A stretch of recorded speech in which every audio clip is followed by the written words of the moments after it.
I came home one cold afternoon and found my own garage locked with somebody else's padlock. My lock had been cut off, set on my workbench like a dead bird, and taped to the door was a note that basically said, "Temporary HOA storage. Contact Compliance Director Weston Carr if you have questions." That was the moment I realized some people don't just overstep, they trespass with office supply confidence. And the craziest part was, she'd picked the wrong piece of land to play queen on.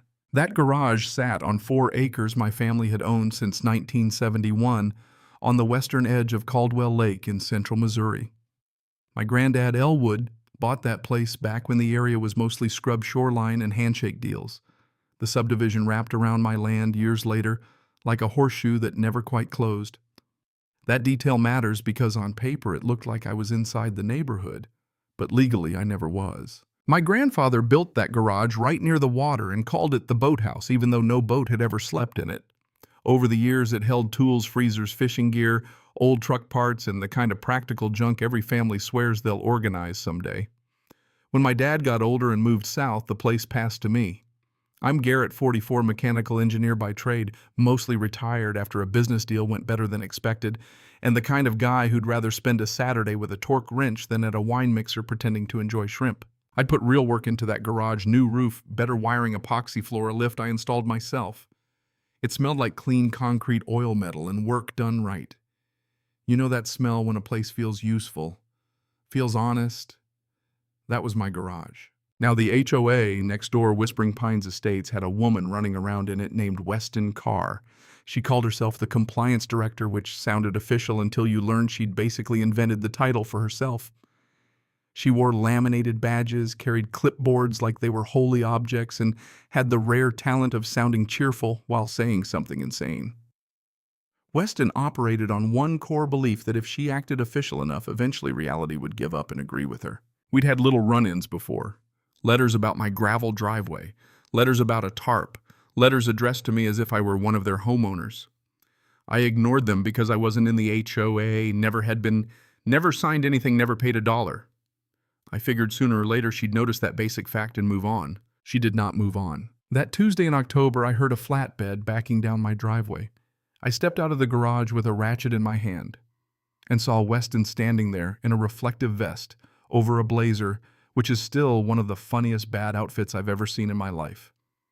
Behind her were workers unloading classic cars. I asked, "Whose cars are those?" She smiled like she was explaining gravity to a child. She said the HOA was requisitioning the garage for winter storage under some temporary use directive.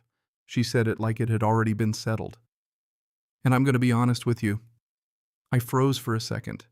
Not because I believed her exactly, but because when somebody shows up with trucks, paperwork, confident body language, and nonsense that sounds polished, your brain needs a beat to catch up. That beat cost me. Before I fully processed what was happening, they rolled 3 classic cars into my garage. A burgundy Chevelle, a mustard-colored Mustang that looked like a bad decision on wheels, and a GTO Judge that came in half covered with blankets like it was being smuggled through customs. Then Weston handed me a form and asked me to sign for receipt. I said I'm not signing anything. She said, "All bright and breezy, your refusal will be documented as non-compliance." Then she left. I stood there in my own garage, staring at my cut lock on my workbench, smelling somebody else's exhaust and old oil hanging in the air, and I felt that kind of anger that starts low quiet, almost calm. The kind that's more dangerous than yelling. Most people would have called and started screaming. I didn't. I made coffee and started reading. First thing I confirmed was what I already suspected: property law was not on Weston's side. If somebody stores property on your land without permission, they're trespassing. In Missouri, you can assess storage fees, give notice, and if they don't pay, you can attach a lien to the property sitting there. That got my attention. Then I pulled the HOA filings from county records, and there it was, plain as day. The original subdivision documents carved my land out as non-HOA property. Their later boundary amendment tried to sweep me in anyway, but there was no signed consent from me because, well, nobody had asked, and even if they had, I would have laughed them off my porch.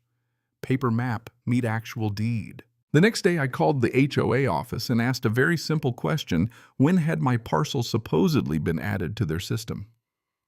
The answer was 2019. Great. Then I asked for the document showing my consent. Silence. That silence right there. That was the first crack. Weston called me later that day.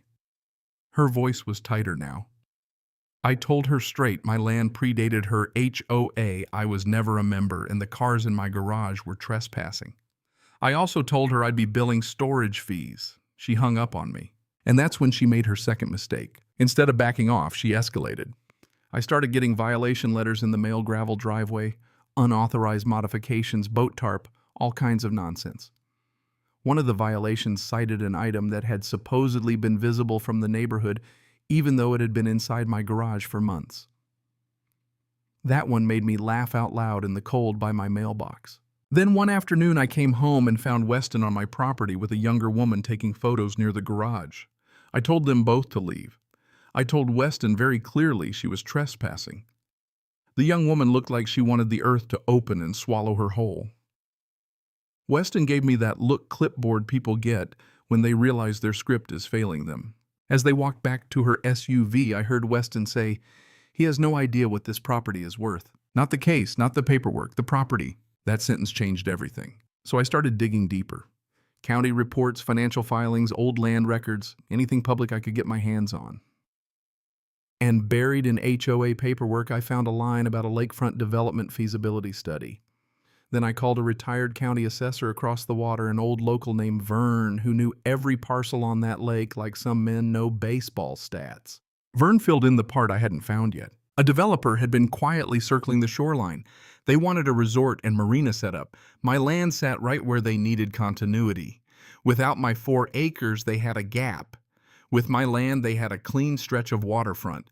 And Weston, Little Miss Reflective Vest herself, was tied to the developer through a paid consulting arrangement. So now the picture was clear. This was never about winter storage. The cars were a wedge, a way to create a pattern to make it look like the HOA had been using my property, managing my property, exercising control over my property.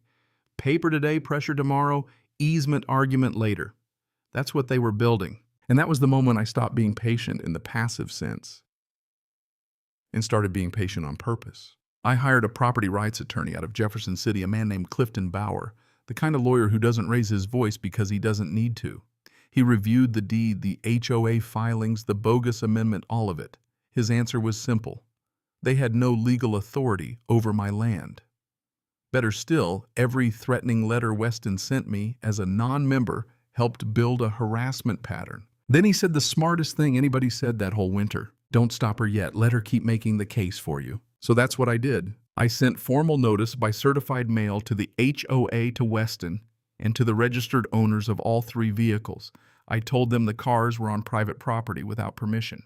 I set the storage fee at $75 per vehicle per day. I stated the charges would continue until removal and non-payment could result in liens. And then I waited. Every week, same thing.